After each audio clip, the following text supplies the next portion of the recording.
Hello friends, welcome to वेबटेक for you. और आज हम कवर करने वाले हैं सीएसएस के सारे बेसिक कॉन्सेप्ट्स 20 मिनट्स में। तो अगर आपने अभी तक चैनल को सब्सक्राइब नहीं किया है तो सब्सक्राइब करें। Let's start CSS in 20 minutes.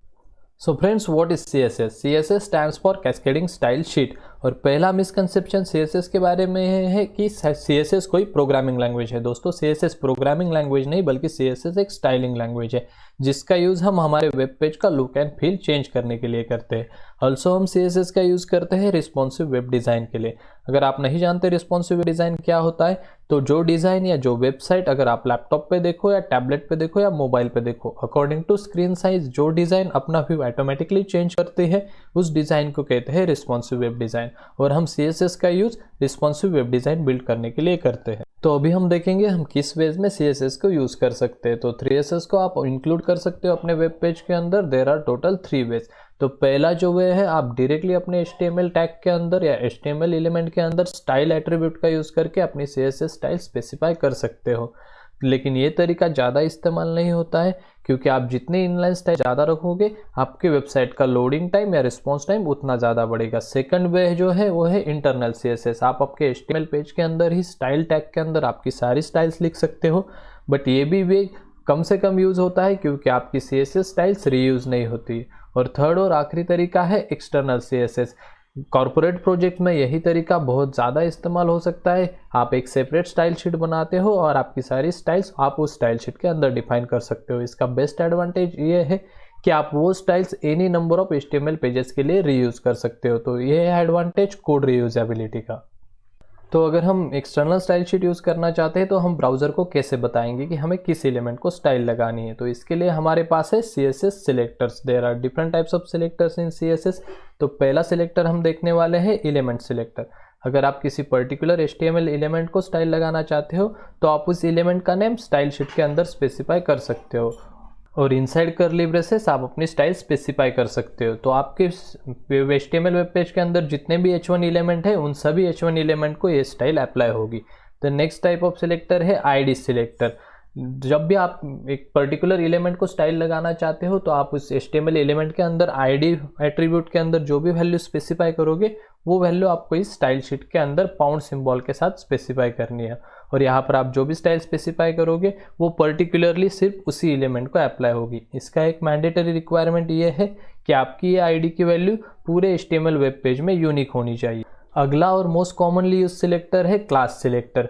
यहाँ पर आपको स्टाइल शीट में पीरियड सिंबल के सामने आपका क्लास का नेम लिखना है और कर्ली ब्रेसेस के अंदर आप जो भी स्टाइल लगाओगे तो वो स्टाइल आपके एलिमेंट को अप्लाई होगी। आप इसका यूज़ कैसे कर सकते हो, आपको सिर्फ ये क्लास का नाम क्लास एट्रीब्यूट के अंदर HTML एलिमेंट में लिखना है। आप any number of HTML elements के लिए सेम क्लास अप्लाई कर सकते हो। तो दोस्तों, बात सिलेक्टर्स की हो ही रही है तो हम देख लेते हैं CSS का बेसिक सिंटैक्स। तो यहाँ पर हमने एक एग्जांपल लिया है font size equal to 10 pixel. तो यहाँ पर शुरुआत में हम लिखते हैं प्रॉपर्टी का नेम और प्रॉपर्टी के नेम के बाद हमें स्पेसिफाई करना है कोलन का सिंबल और कोलन के सिंबल के बाद हमें उसी प्रॉपर्टी की वैल्यू लिखनी है। और हमेशा एक बात याद रखिएगा दोस्तों, CSS का एवरी स्टेटमेंट टर्मिनेट होता है with the help of semicolon. Okay, so दोस्तों ये हुआ theoretical small introduction of CSS। अगले 17 से 18 मिनट हम स्पेंड करेंगे प्रैक्टिकल इंप्लीमेंटेशन में। So let's code it. तो दोस्तों, हमने अभी तक जो भी थ्योरी में देखा उसका हम प्रैक्टिकल इंप्लीमेंटेशन देखेंगे। तो पहले हम देखेंगे 3 वेज टू इंक्लूड CSS। तो पहला वाला था इनलाइन स्टाइल। तो इनलाइन स्टाइल को कैसे यूज़ करते हैं, हमें एलिमेंट के अंदर जाके स्टाइल एट्रीब्यूट का यूज़ करना है। तो आप स्टाइल एट्रीब्यूट के अंदर आप जो भी CSS प्रॉपर्टी अप्लाई करोगे वो इस हेडिंग एलिमेंट को अप्लाई होगी। तो अभी हम ट्राई करेंगे इस हेडिंग एलिमेंट का कलर चेंज करने के लिए। तो कलर चेंज करने के लिए CSS प्रॉपर्टी यूज़ होती है कलर और यहाँ पर हम उसकी वैल्यू स्पेसिफाई करेंगे ब्लू। तो अभी हम चेंजेस सेव करते हैं और यहाँ पर हमारे हेडिंग का कलर हुआ ब्लू। तो इस तरह से हम इनलाइन स्टाइल यूज़ करते हैं।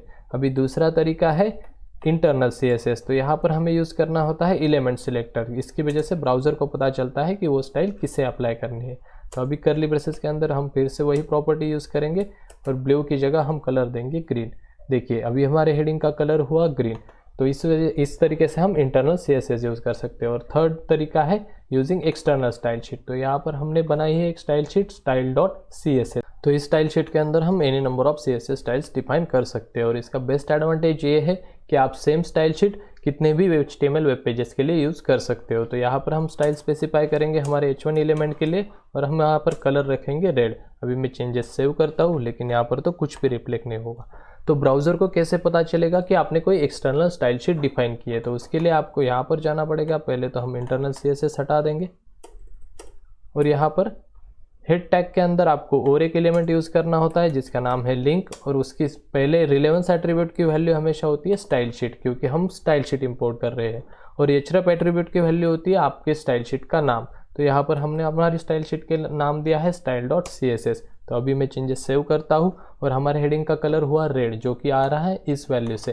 तो अभी हम रेड की जगह कोई दूसरी वैल्यू स्पेसिफाई करेंगे। तो अभी हमारे हेडिंग का कलर हुआ ब्राउन। तो अभी हम पूरे ट्यूटोरियल में एक्सटर्नल स्टाइल शीट का ही यूज़ करेंगे। तो अभी हम देखते हैं different types of selectors available. तो एलिमेंट सिलेक्टर हम ऑलरेडी देख चुके हैं। तो अभी हम देखते हैं आईडी सिलेक्टर। तो आप आईडी सिलेक्टर का यूज़ कैसे करते हो? आपको HTML एलिमेंट के अंदर जाके उस आईडी सिलेक्टर की वैल्यू स्पेसिफाई करनी हो, और ये वैल्यू हमेशा पूरे HTML पेज में यूनिक होनी चाहिए। तो यहाँ पर मैंने वैल्यू दी हेडिंग। यहाँ पे मैं इसे कॉपी करूँगा और स्टाइल शीट के अंदर जाकर हमें स्पेसिफाई करना है पाउंड का सिंबल, और पाउंड के सिंबल के बाद हम आईडी सिलेक्टर की वैल्यू पेस्ट कर देंगे। तो यहाँ पर ब्राउन की जगह हम फिर से यहाँ पर ग्रीन कर देंगे, और चेंजेस सेव करने के बाद हमारे H1 एलिमेंट का कलर ग्रीन हुआ। तो अभी हम नेक्स्ट और मोस्ट कॉमनली यूज सिलेक्टर देखेंगे, उसे कहते हैं क्लास सिलेक्टर। क्लास सिलेक्टर को कैसे स्पेसिफाई करते हैं? हमें पीरियड का सिंबल देना होता है और उसके बाद अपने क्लास का नाम। तो यहाँ पर हम नाम देंगे हेडिंग 1, और करली ब्रेसेस के अंदर हम फिर से स्टाइल स्पेसिफाई करेंगे। तो यहाँ पर हम ग्रीन कलर की जगह दूसरा कलर स्पेसिफाई करेंगे रेड। तो अभी हमें आईडी सिलेक्टर की ज़रूरत नहीं है, और हम क्लास सिलेक्टर को कैसे यूज़ करते हैं? तो अभी हम HTML एलिमेंट के अंदर जाएंगे और आईडी एट्रीब्यूट की जगह हम यूज़ करेंगे क्लास एट्रीब्यूट, और उसकी वैल्यू होगी हमारे क्लास का नेम। तो अभी चेंजेस सेव करने के बाद हमारे पहले हेडिंग का कलर हुआ रेड, और इसका बेस्ट एडवांटेज ये है कि आप same class any number of HTML element के लिए यूज़ कर सकते हो। तो यहाँ पर मैं H2 के अंदर भी सेम एट्रीब्यूट स्पेसिफाई करूँगा और उसकी भी वैल्यू हेडिंग 1 है। तो अभी चेंजेस सेव करने के बाद अगर आप यहाँ पर देखोगे तो सेकंड हेडिंग का भी कलर हुआ रेड। तो इस वजह से आप different types of selector use कर सकते हैं। तो अभी हम बात करते हैं प्रायोरिटी की, कौन से सिलेक्टर की प्रायोरिटी सबसे ज़्यादा है। तो अगर प्रायोरिटी की बात करें तो सबसे हाईएस्ट प्रायोरिटी होती है इनलाइन स्टाइल की। इनलाइन स्टाइल के अंदर आप जो भी CSS प्रॉपर्टी डिफाइन करो वो प्रॉपर्टी बाकी सभी प्रॉपर्टी को ओवरराइड कर देगी। तो यहाँ पर हम फिर से कलर प्रॉपर्टी डिफाइन करेंगे और हम कलर स्पेसिफाई करेंगे ब्लैक। तो अभी हमने क्लास के अंदर कलर स्पेसिफाई किया है रेड, और इनलाइन स्टाइल के अंदर हमने स्पेसिफाई किया है रेड। तो अभी हम चेंजेस सेव करते हैं। तो देखिए हमारे हेडिंग का कलर हुआ ब्लैक। इनलाइन स्टाइल के बाद सेकंड नंबर की प्रायोरिटी पे आता है आईडी सिलेक्टर, और आईडी सिलेक्टर में आप जो भी स्टाइल स्पेसिफाई करोगे वो आती है सेकंड नंबर पे। फिर आईडी सिलेक्टर के बाद आती है थर्ड प्रायोरिटी क्लास सिलेक्टर की, और क्लास सिलेक्टर के बाद आती है प्रायोरिटी आपकी एलिमेंट सिलेक्टर की। तो इसी तरीके से एलिमेंट सिलेक्टर को सबसे लोएस्ट प्रायोरिटी है। तो नेक्स्ट टाइम आप जब भी अपने वेब पेज में स्टाइल्स अप्लाई करोगे तो इन प्रायोरिटीज़ का ध्यान ज़रूर रखिएगा। अब मैं आपको बताता हूँ एक इंटरेस्टिंग बात अबाउट CSS स्टाइल्स। तो यहाँ पर हमने सभी सिलेक्टर्स हटा दिए, हम सिर्फ क्लास सिलेक्टर का यूज़ करेंगे। ऊपर हमने डिफाइन की है style colour is equal to red, और उसके तुरंत नीचे में फिर से वही स्टाइल डिफाइन कर रहा हूँ, लेकिन रेड की जगह हम कलर स्पेसिफाई करेंगे ग्रीन। अभी मैं चेंजेस सेव कर रहा हूँ, और चेंजेस सेव करने के बाद हमारे हेडिंग का कलर हुआ ग्रीन। हम फिर से एक बार करेंगे, लेकिन यहाँ पर ग्रीन की जगह हम फिर से और एक कलर देंगे ब्लू। यहाँ पर मैं चेंजेस सेव कर रहा हूँ और हमारे हेडिंग का कलर हुआ ब्लू। तो ये एक इंटरेस्टिंग बात है CSS के बारे में, जो भी स्टाइल सबसे आखिर में स्पेसिफाई होती है वही स्टाइल आपके वेब ब्राउज़र में रिफ्लेक्ट होती है। तो अभी बात कलर्स की चल ही रही है, तो हम देख लेते हैं किन डिफरेंट वेज में हम CSS में कलर स्पेसिफाई कर सकते हैं। तो पहला वे हम ऑलरेडी देख चुके हैं, हम डायरेक्टली स्ट्रिंग वैल्यू स्पेसिफाई कर सकते हैं और वही वैल्यू आपके HTML वेब पेज में रिफ्लेक्ट होती है। सेकंड वे है हम हेक्साडेसिमल वैल्यूज़ यूज़ कर सकते हैं। हेक्स वैल्यूज़ यूज़ करने के लिए हमें स्पेसिफाई करना होता है पाउंड का सिंबल, और पाउंड के सिंबल के बाद 3 पेयर्स ऑफ हेक्साडेसिमल डिजिट्स। तो यहाँ पर ये वैल्यूज़ होती है एक्चुअली रेड के लिए पहली पेयर, दूसरी पेयर होती है ग्रीन के लिए, और थर्ड पेयर होती है ब्लू के लिए। तो फिर अगर आप ब्लू कलर चाहते हो तो यहाँ पर आप रेड के लिए 0 दे सकते हो, ग्रीन के लिए भी 0 और ब्लू के लिए FF। तो यहाँ पर चेंजेस सेव करने के बाद आप देख सकते हो हमारे हेडिंग का कलर हुआ कम्प्लीटली ब्लू। अगर ये तरीका आपको कॉम्प्लेक्स लग रहा है तो हम अनदर सिस्टम यूज़ कर सकते हैं जिसे कहते हैं RGB, और RGB stands for red green and blue. ये वैल्यूज़ रेंज होती है 0 to 55 के बीच में। तो हमें रेड के लिए 0 to 55 के बीच में एक वैल्यू देनी होती है, सेम ग्रीन के लिए, सेम ब्लू के लिए। तो अगर हम रेड वैल्यू चाहते हैं तो अभी हम रेड के लिए वैल्यू स्पेसिफाई करेंगे 255, अभी हम ग्रीन के लिए स्पेसिफाई करेंगे 0 और फिर ब्लू के भी स्पेसिफाई करेंगे 0। तो अभी हम चेंजेस सेव करते हैं तो हमारे हेडिंग का कलर हुआ रेड। तो RGB में वैल्यूज़ रेंज करती है 0 to 255। तो दोस्तों आपको ये कोई भी वैल्यूज़ याद करने की बिल्कुल भी ज़रूरत नहीं है, आप सिंपली गूगल कर सकते हो रेड के लिए हेक्स वैल्यू या रेड के लिए RGB वैल्यू, तुरंत ये वैल्यूज़ आपको मिल जाएगी। अगर आप VS कोड या और कोई कोड एडिटर यूज़ कर रहे हो तो with the help of this code editor अगर आपको कलर पिकर मिल रहा है तो आप कलर पिकर के हिसाब से भी वैल्यू चेंज कर सकते हो। तो यहाँ पर अगर मैं कलर कोई भी दूसरा सिलेक्ट करना चाहूँ तो तुरंत मैं इस कलर पिकर के हिसाब से अपना कलर चेंज कर सकता हूँ। चेंजेस सेव करने के बाद तुरंत वो कलर वेब ब्राउज़र में रिफ्लेक्ट होता है। तो अभी तक 10 मिनट के अंदर हमने CSS के सारे बेसिक कंसेप्ट कवर कर लिए। अभी हम देखने जा रहे हैं one of the most important concept in CSS is box model. तो फिर क्या होता है बॉक्स मॉडल? तो बॉक्स मॉडल को समझने के लिए हम एक div एलिमेंट ऐड करेंगे और उस div एलिमेंट को हम विड्थ और हाइट स्पेसिफाई करेंगे। तो यहाँ पर हम एलिमेंट सेलेक्टर यूज़ करेंगे और एलिमेंट सेलेक्टर के अंदर हम स्टाइल स्पेसिफाई करेंगे। तो हम विड्थ स्पेसिफाई करेंगे ऑफ 200 पिक्सल, हम हाइट स्पेसिफाई करेंगे ऑफ 200 पिक्सल और हम देंगे एक बैकग्राउंड कलर ताकि हमारा div एलिमेंट विजिबल हो। तो हम बैकग्राउंड कलर देंगे ब्लू और यहाँ पर हम हेडिंग का कलर भी देंगे ब्लू। तो यहाँ पर हमारा हेडिंग और हमारा div ब्लॉक 200 बाय 200 पिक्सल का नज़र आ रहा है। तो बॉक्स मॉडल के अंदर जो इनर मोस्ट एलिमेंट होता है वो होता है कंटेंट। जो भी टेक्स्ट या इमेज आप अपने वेब ब्राउज़र पे या वेब पेज पे दिखाना चाहते हो वो होता है कंटेंट, और कंटेंट के तुरंत बाद जो नेक्स्ट एलिमेंट होता है वो पैडिंग। तो पैडिंग देखने के लिए हम एक्चुअली थर्ड एलिमेंट ऐड करेंगे, उसे कहते हैं बॉर्डर। बॉर्डर हम कैसे ऐड करते हैं? बॉर्डर ऐड करने के लिए आपको पहले तो बॉर्डर का साइज़ ऐड करना पड़ता है। अभी हम बॉक्स मॉडल के विजुअलाइजेशन के लिए थोड़ी बड़ी बॉर्डर ऐड करेंगे, तो हम ऐड कर रहे हैं बॉर्डर ऑफ साइज 20 पिक्सल। उसके बाद में आपको बॉर्डर की स्टाइल स्पेसिफाई करनी होती है, तो हम यहाँ पर स्पेसिफाई करेंगे सॉलिड। और थर्ड एट्रीब्यूट होता है जहाँ पर आपको बॉर्डर का कलर स्पेसिफाई करना होता है, तो हम कलर इस बार रखेंगे डार्क ब्लू। अभी चेंजेस सेव करने के बाद देखिए यहाँ पर 20 पिक्सल की बॉर्डर अराउंड द ब्लॉक हमें नज़र आ रही है। और हम पैडिंग यूज़ करते हैं बॉर्डर और कंटेंट में जो भी डिस्टेंस है उसे डिक्रीज करने के लिए। तो यहाँ पर अगर मैं पैडिंग स्पेसिफाई करूँ तो आप सीधा CSS प्रॉपर्टी पैडिंग यूज़ कर सकते हो जो कि सभी साइड्स में अप्लाई होगी। तो यहाँ पर मैं थोड़ी ज़्यादा पैडिंग अप्लाई करूँगा, तो यहाँ पर हम अप्लाई कर रहे हैं padding of 40 pixels. After saving the changes देखिए अभी साइज ऑफ आवर बॉक्स बढ़ चुकी है, क्योंकि एक्चुअली जो अंदर है 200 बाय 200 पिक्सल का हमारा कंटेंट एरिया है और उसके बाहर 40 पिक्सल की पैडिंग ऐड हुई है और उसके बाद है बॉर्डर। आखिरी एलिमेंट बचा है बॉक्स मॉडल का, उसे कहते हैं मार्जिन। मार्जिन क्या होता है? ये जो स्पेस होता है आप outside the border of your element उसे कहते हैं मार्जिन। तो आप मार्जिन का यूज़ दो एलिमेंट के बीच का डिस्टेंस इंक्रीज या डिक्रीज करने के लिए कर सकते हैं। तो उसे देखने के लिए हम क्या करेंगे, हम बॉडी एलिमेंट को बैकग्राउंड कलर ऐड करेंगे ताकि हम मार्जिन क्लियरली देख सके। तो यहाँ पर हम कलर ऐड करेंगे लाइट ब्लू। अभी चेंजेस सेव करने के बाद बैकग्राउंड का कलर हो चुका है लाइट ब्लू। तो जैसे कि मैंने कहा हम मार्जिन का इस्तेमाल करते हैं दो एलिमेंट्स के अंदर का डिस्टेंस इंक्रीज या डिक्रीज करने के लिए।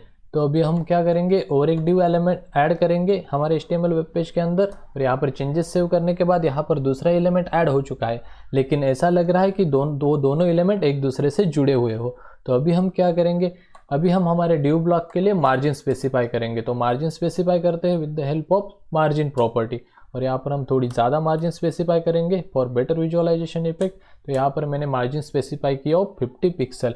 तो इसे स्पेसिफाई करने के बाद हर div एलिमेंट के चारों साइड को ये 50 पिक्सल की मार्जिन ऐड कर देगा। तो अभी मैं चेंजेस सेव कर सकता हूँ। तो यहाँ पर अभी चेंजेस सेव करने के बाद यहाँ पर देखिए ये मार्जिन ऊपर के ब्लॉक के लिए 50 पिक्सल की है और नीचे के ब्लॉक के लिए 50 पिक्सल की है। तो इस तरह से आप मार्जिन प्रॉपर्टी यूज़ कर सकते हो दो एलिमेंट के बीच का डिस्टेंस बढ़ाने के लिए और बेटर UI के लिए। तो इस तरह से बॉक्स मॉडल वर्क होता है। अगर आप उस बॉक्स मॉडल को डिटेल में देखना चाहते हो तो यहाँ पर आप मोर टूल्स में जाके डेवलपर टूल्स पे क्लिक कर सकते हो। तो यहाँ पर हम विंडो मैक्सिमाइज करेंगे, उसके बाद में आपको इस यहाँ पे क्लिक करके आपके div ब्लॉक को सिलेक्ट करना है। तो यहाँ पर आप देख सकते हो बॉक्स मॉडल। तो यहाँ पर आप देख सकते हो हमने उसे हाइट और विड्थ दी थी 200 पिक्सल की, जो कि हाईलाइट हो रही है हमारे ब्राउज़र में यहाँ पे, और हमने उसे स्पेसिफाई की थी विड्थ और हाइट ऑफ 200 पिक्सल। उसके बाद में हमने वहाँ पैडिंग दी थी ऑफ 40 पिक्सल, जो कि अभी हाईलाइट हो रही है, और वहाँ पर हमने CSS स्टाइल में स्पेसिफाई किया था पैडिंग 40 पिक्सल। उसके बाद में हमने दी थी बॉर्डर ऑफ 20 पिक्सल और उसके बाद में हमने स्पेसिफाई की थी मार्जिन ऑफ 50 पिक्सल।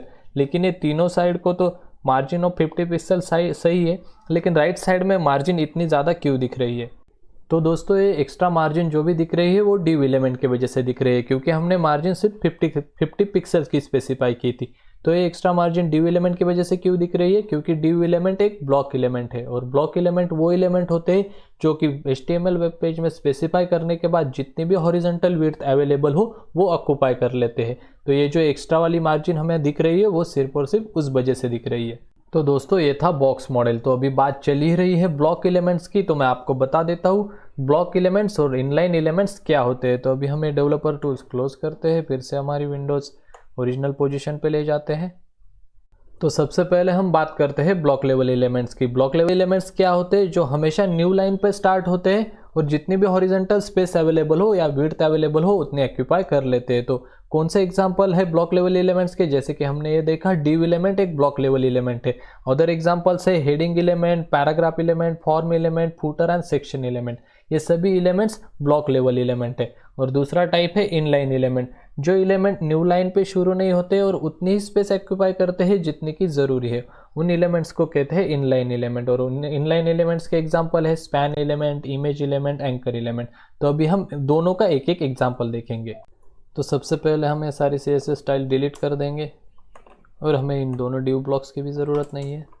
तो यहाँ पर अगर आप देखोगे तो हमने दो हेडिंग्स डिक्लेयर किए हैं H1 और H2। पहली है CSS इन 20 मिनट्स और उसके तुरंत बाद हमने डिक्लेयर की है another heading वेबटेक for you presenting CSS basic. तो अगर आप नोटिस करेंगे तो हमने यहाँ पर कोई भी लाइन ब्रेक ऐड नहीं किया है, लेकिन फिर भी second heading automatically new line पे स्टार्ट हो रही है। तो ब्लॉक लेवल एलिमेंट्स हमेशा न्यू लाइन पे स्टार्ट होंगे और जितनी भी अवेलेबल स्पेस हो या विड्थ हो वो ऑटोमेटिकली ऑक्यूपाई करेंगे। ये एग्जांपल हुआ ब्लॉक लेवल एलिमेंट्स का। तो अभी हम एग्जांपल देखेंगे इनलाइन एलिमेंट का। तो इनलाइन एलिमेंट देखने के लिए हम यूज़ करेंगे स्पैन एलिमेंट। स्पैन एलिमेंट के अंदर मैं कुछ टेक्स्ट ऐड करूँगा और अभी चेंजेस सेव करने के बाद हमारा स्पैन एलिमेंट ऐड हुआ।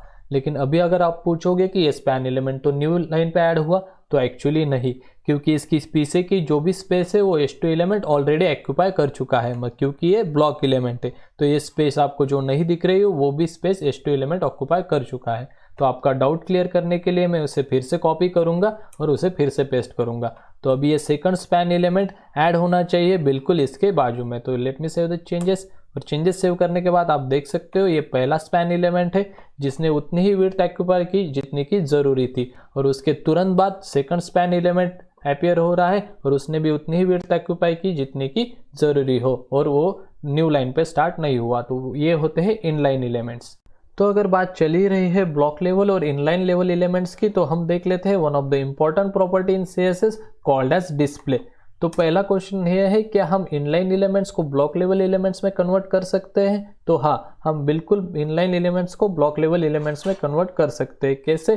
तो हम उनका डिस्प्ले प्रॉपर्टी चेंज करके। तो display property by default HTML element की स्टैटिक होती है और इनलाइन एलिमेंट के लिए डिस्प्ले होता है इनलाइन। तो अगर हमें इनलाइन एलिमेंट को ब्लॉक लेवल एलिमेंट में कन्वर्ट करना है तो हम उसका डिस्प्ले चेंज करना होगा ब्लॉक। तो अगर ये पहला स्पैन एलिमेंट अगर ब्लॉक लेवल एलिमेंट हो गया तो ऑटोमेटिकली सेकंड स्पैन एलिमेंट को न्यू लाइन पे स्टार्ट करना होगा। तो यहाँ पर चेंजेस सेव करते हैं और देखिए second span element automatically next line पे आ गया, क्योंकि अभी ये पिछला वाला जो स्पैन एलिमेंट है वो ब्लॉक लेवल एलिमेंट हो चुका है। क्या हम इसका ऑपोजिट भी कर सकते हैं, मतलब ब्लॉक लेवल एलिमेंट्स को इनलाइन लेवल एलिमेंट्स में कन्वर्ट कर सकते हैं? जी बिल्कुल, हम ऐसा भी कर सकते हैं। तो अभी ये जो क्लासेस हमारे स्टाइल शीट में मौजूद नहीं है उन्हें हम डिलीट करेंगे। तो मल्टीपल ऑकरेंसेस सिलेक्ट करने के लिए मैं यूज़ कर रहा हूँ Ctrl D। आप अगर मैक पे हो तो आप यूज़ कर सकते हो Command D। तो इसे डिलीट करने के बाद आपको स्पेसिफाई करनी है स्टाइल और हम चेंज करेंगे हेडिंग का डिस्प्ले टू इनलाइन।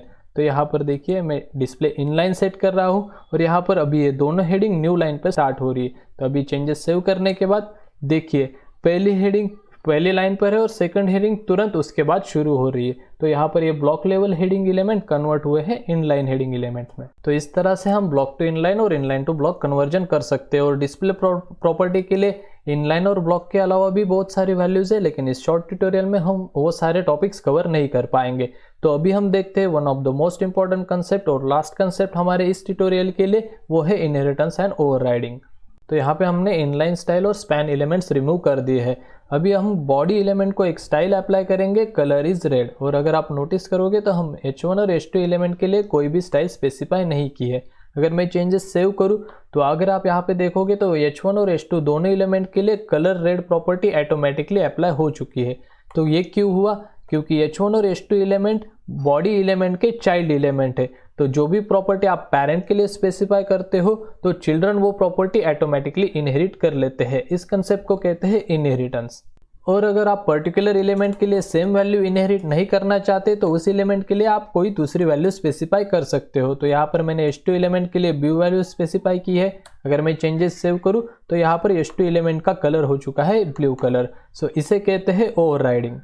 तो दोस्तों हमने 20 मिनट्स के अंदर CSS के सारे बेसिक कंसेप्ट कवर किए। मुझे उम्मीद है ये नॉलेज आपको आपके अगले प्रोजेक्ट में पक्का काम आएगा। अगर आपको कोई भी क्वेश्चन या डाउट हो तो आप उन्हें कमेंट सेक्शन में ड्रॉप कर सकते हो। मैं आपके क्यूरी रिजॉल्व करने का 100% ट्राई करूंगा। So best of luck friends, don't forget to subscribe.